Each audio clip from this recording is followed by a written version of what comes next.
Text-to-voice synthesis provided by Vidnami. The Sheep and the Goats. January 7, 2021 by Anna von Reitz. Psalm chapter 9 verse 17, "The wicked shall return to Sheol, all the nations that forget God."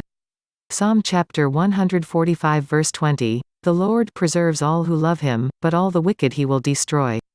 Daniel chapter 2 verse 35, "Then the iron, the clay, the bronze, the silver, and the gold, all together were broken in pieces, and became like the chaff of the summer threshing floors, and the wind carried them away, so that not a trace of them could be found. But the stone that struck the image became a great mountain and filled the whole earth." Matthew chapter 25 verses 31 to 46, "Before him will be gathered all the nations, and he will separate people one from another as a shepherd separates the sheep from the goats.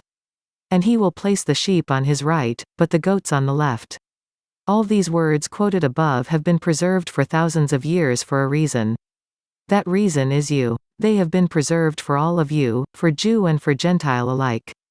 For all mankind. What is the image that is shattered? The fake world that men have created and imposed over the earth. What are the metals and clay that are scattered?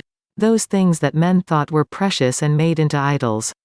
We are the ones who determine our fates.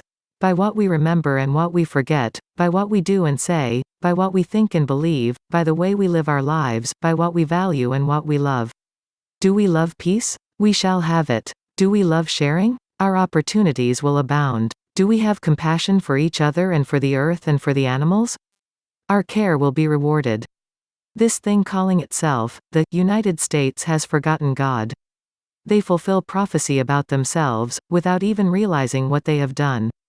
But America has remembered God and loved the truth. There are the sheep and there are the goats. By our own choices and natures, we are rendered one or the other.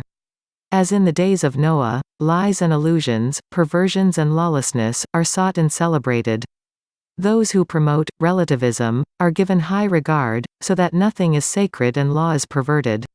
All the brainless, soul-numbing talk of the broadcast media harangues us every day and night, until we can no longer hear the quiet voice of God.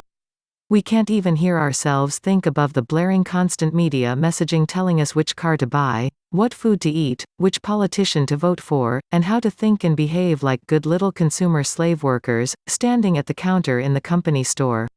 There's a reason that Russell Means said, "Welcome to the reservation." There's a reason that the Eagles wrote, "Hotel California." You are looking at that reason right now. Heaven or hell. Your choice.